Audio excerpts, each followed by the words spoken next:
Pondasi Ka'bah itu dikelilingi batu marmer berwarna putih yang disebut syazarwan.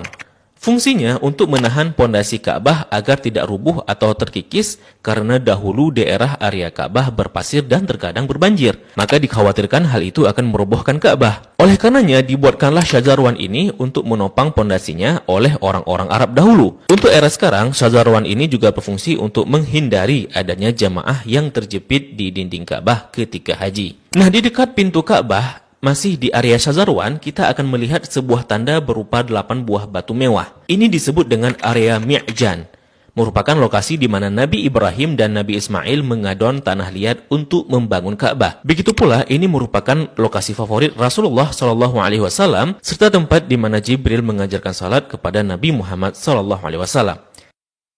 Kain yang menyelimuti Ka'bah ini disebut dengan kiswah. Orang yang pertama kali menyelimuti Ka'bah dengan kiswah merupakan seorang raja dari Himyar yang bernama Tubba Abu Karb. Dahulu, orang-orang Arab menggantung syair-syair terbaik mereka di dinding Ka'bah sebagai bentuk kebanggaan budaya peradaban mereka dalam bidang sastra. Dan tahukah teman-teman, jika warna kiswah tidak selalu hitam.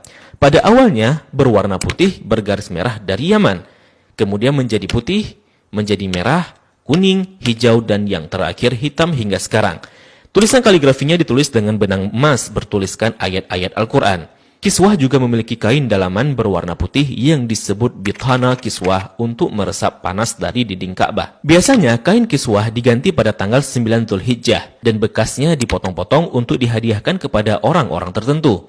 Nah, dari pintu Ka'bah, di sebelah kiri pojok Ka'bah tersimpan Hajar Aswad di dalam sebuah cangkang berwarna perak.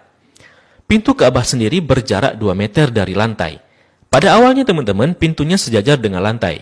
Namun karena terjadi perampokan isi Ka'bah, kemudian orang-orang Quraisy berinisiatif untuk meninggikannya. Nah, dalam perjalanan sejarahnya, pintu Ka'bah telah berubah-ubah baik bentuk, sendi maupun bahan bakunya. Pintu yang ada sekarang merupakan hadiah dari Raja Khalid bin Abdul Aziz, Raja Saudi, dan dilapisi emas murni 99 karat seberat 280 kg dengan total biaya 46 miliar. Dan itu dana dari tabungan Raja Khalid sendiri. Nah, pintu ini memiliki kunci dengan desain klasik dan secara turun-temurun sejak dahulu kala dipegang oleh keluarga keturunan Qusay bin Kilab bin Murrah. Dan pintu ini hanya dibuka 2 kali selama setahun, yakni pada awal bulan Sya'ban dan awal bulan Zulhijjah untuk dibersihkan. Dan untuk memasukinya diperlukan tangga portable. Dalam Ka'bah sendiri tidak memiliki lampu, sehingga ketika memasuki Ka'bah maka akan diterangi dengan penerangan dari luar.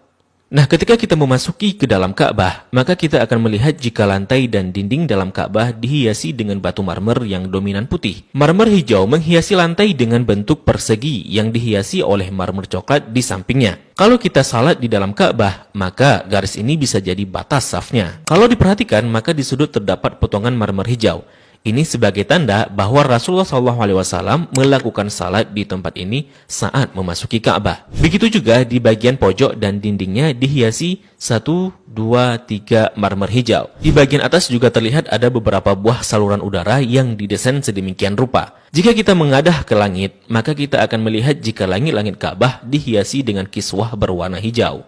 Jika diperhatikan, maka terdapat tulisan Ya Manan yang artinya Maha Pemberi. Kemudian di bawahnya sebelah kanan bertuliskan Ya Dzal Jalali yang artinya yang memiliki keagungan. Lalu di sampingnya bertuliskan Wal Ikrami yang artinya yang memiliki kemuliaan. Di bawahnya tertulis penggalan surah Al-Baqarah ayat 144 yang berbunyi Qad nara taqalluba wajhika fis samai falanuwalliyannaka qiblatan tardaha fawalli wajhaka syatral masjidil haram. Kemudian di tengahnya bertuliskan kalimat tauhid La ilaha illallah Muhammadur Rasulullah. Dilanjutkan di bawahnya bertuliskan surat Ali Imran ayat 96 dengan bunyi Inna awwala baitin wudi'a lin-nasi lalladzi bi Bakkah mubarakan wa hudan lil alamin. Kalimat ini tertulis berulang-ulang hingga memenuhi dinding atas dan langit-langit Ka'bah. Di bagian atas terlihat jika langit-langit Ka'bah ada 3 penyangga yang kemudian ditopang oleh 3 tiang dari kayu dengan diameter 44 cm dengan jarak antara tiang 2 meter sekian. Tiang ini dihiasi dengan 6 hiasan cincin terbuat dari emas.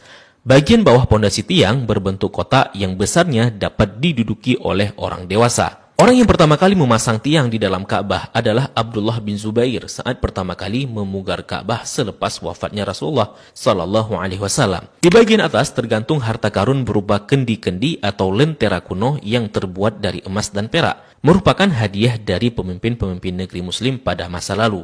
Kalau ditanya, kenapa kendi-kendi ini masih digantung? Ini merupakan tradisi yang sudah ada sejak masa silam. Nah, di bawahnya, tepatnya di antara tiang, terlihat sebuah meja heksagonal berwarna putih dengan atasannya dihiasi marmer hijau. Memiliki kabinet penyimpanan dengan 2 pintu dan 4 engsel. Memiliki 2 pegangan. Ini berfungsi untuk menyimpan bukhur dan minyak wangi seperti kasturi, ember, gaharu, dan sebagainya yang nantinya digunakan untuk mencuci dan membersihkan Ka'bah. Dan ini merupakan wadah untuk menaruh wangian. 2 sisi dinding Ka'bah terdapat 1, 2, 3, 4, 5, 6, 7, 8, 9, 10 buah plakat yang tertempel di dinding Ka'bah dengan warna yang berbeda dan terbuat dari batu alam. Salah satu yang mencolok adalah plakat yang tepat berada di depan area Rasulullah Salat.